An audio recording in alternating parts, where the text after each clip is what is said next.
Hello everyone, my name's Catherine and I'm studying French and German at the University of Southampton.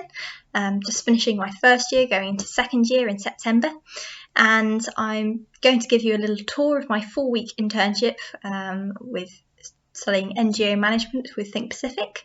Think Pacific is a charitable organisation working in Fiji. And as a result of the COVID pandemic, they've created this virtual internship scheme where each of their sort of partner organisations in Fiji come up with some action projects that they want completed by interns from across the world, all done remotely. And that can be because maybe they don't have the staff or the time to do it themselves. It can be something like writing a report or coming up with sort of potential sources of funding for a charity or creating campaign leaflets or something like that. For me, it was writing newspaper content for a campaign called the Great Fiji Migratory Bird Count, which is for a conservation charity called Nature Fiji, who do a lot of work to try and protect Fiji's very diverse range of species. So yes, I will just give you a quick tour of what I did and what it was like, and a few tips as well if you do decide to do the internship. Thank you.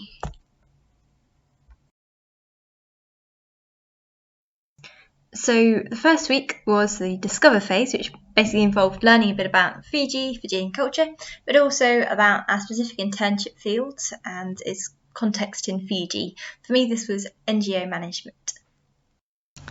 So before we had access to the official online portal, there was something called the onboarding portal, which is just there to introduce you to Slack and to Google Calendar and make sure you're up and running with those. And it also gives you some tips on working from home and time management, both of which were quite important because a lot of it's self-led. So time management can be really quite important.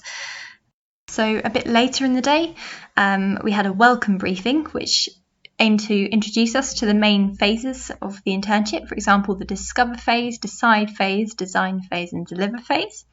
It also talked a bit about how to set SMART goals for our personal and professional development during the internship, and also gave a general outline of the kind of mindset that Think Pacific expects from its interns. In other words, a sort of growth mindset and quite a positive attitude. And yes, then after that we had the access to the Discover portal. And one of the first things that you're asked to do upon opening this portal is to set some of these goals, these SMART goals that I talked about. And you have to set 3 of them. I chose improving my time management, improving my autonomy, and studying another internship field beyond NGO management.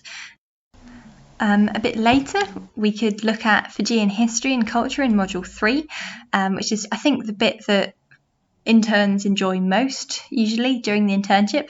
So we could learn a bit about what Fiji was like pre-colonialism and what it's like now, and also some key concepts like whenua and kere kere. But also we could learn a bit about the UN Sustainable Development Goals and how Fiji's National Development Plan ties in with that, because Think Pacific are very interested in sustainable development as well. Later on, towards the end of the week, I had a look at my specific internship field module and how that relates to Fiji. So with the NGO management one, there were videos on, for example, how to obtain funding, some nice TED Talks and things like that. But I also looked at the internship, the environment internship one as well, because you have access to all of the different modules. And that had things about how Fiji is adapting to climate change and what strategies it's using there.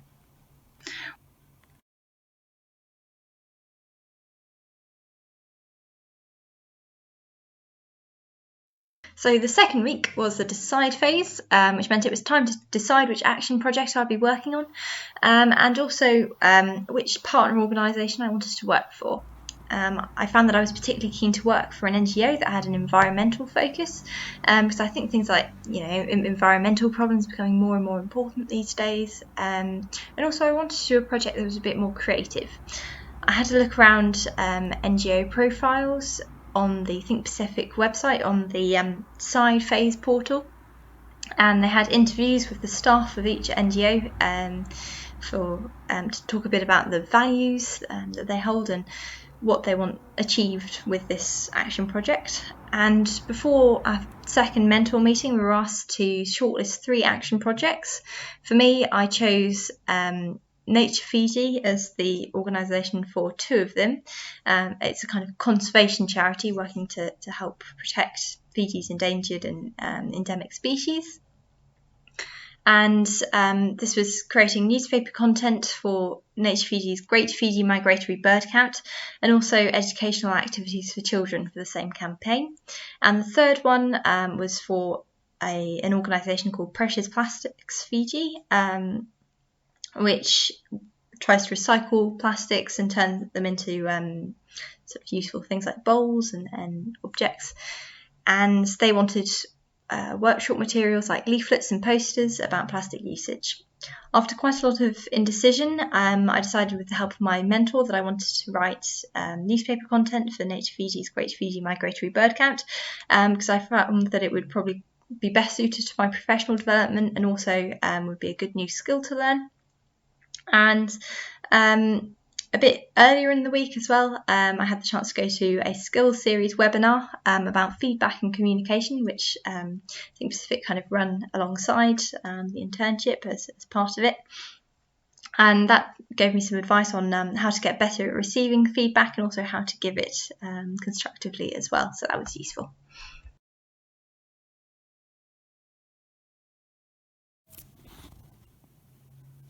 So week 3 was the design phase. So it's about working on the project and obviously completing it, ready to send off in week 4.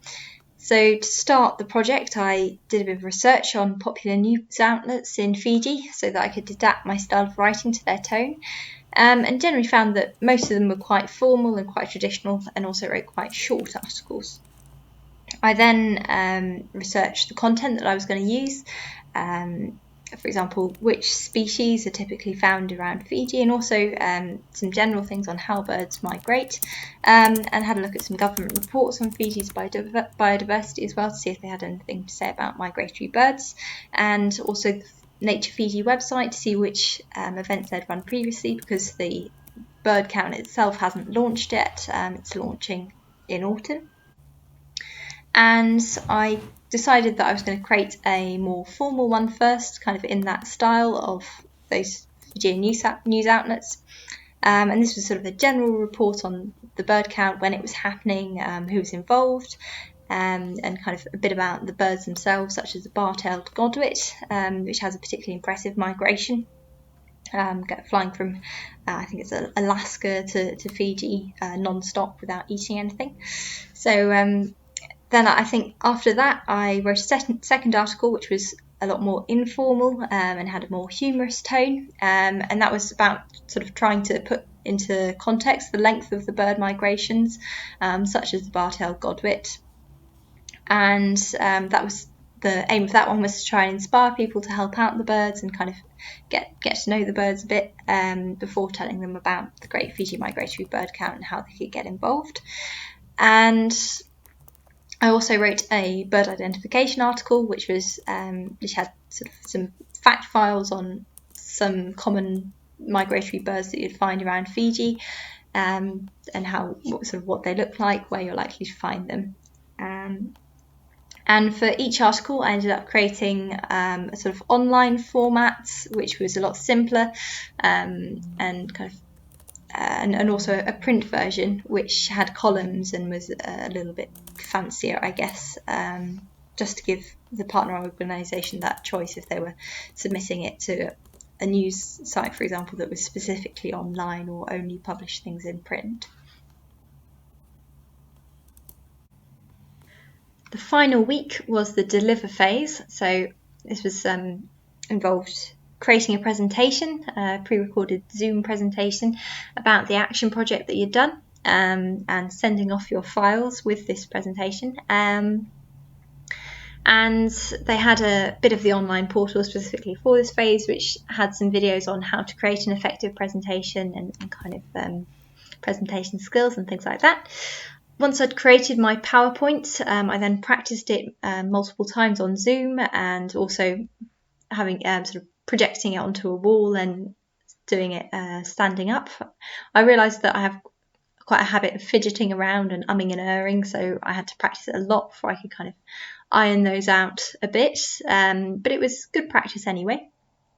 As I began to have a bit more free time, having finished the action project itself, I took the opportunity to catch up on a few of the Fijian culture sessions that I'd missed, such as a Fijian language session teaching us the basics of Fijian, and also a virtual carver ceremony to kind of learn a bit about Fiji's most popular drink and the ceremony that surrounds that. Then I had a last mentor call with all of the sort of 4 weekers in my mentor group to say goodbye, and also to talk a bit about how the internship had gone and whether or not we'd fulfilled our goals. And then I sent off my presentation files with a sort of slightly melancholic feeling, but feeling quite satisfied as well.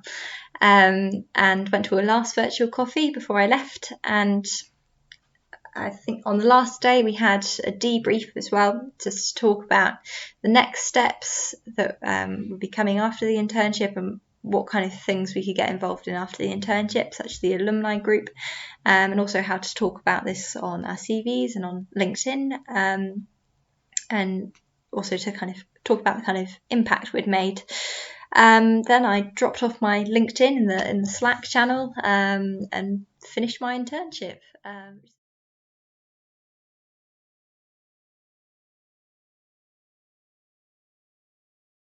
So in summary, if you're thinking of doing a Think Pacific internship, I can wholeheartedly recommend it. I wanted to do the internship because I wanted something to do over summer that would be useful for my professional development, but also because it sounded quite rewarding and I liked Think Pacific's values of sustainable development and things like that. And I think all of my expectations were definitely met. I really enjoyed learning about Fiji and its language and its culture, but also meeting other interns via virtual coffees. There's quite a strong sense of community, I think, even though it is virtual. And there was also a lot of support from Think Pacific staff for my mentor, and they clearly do an awful lot to make it a very enriching and very fulfilling internship to do.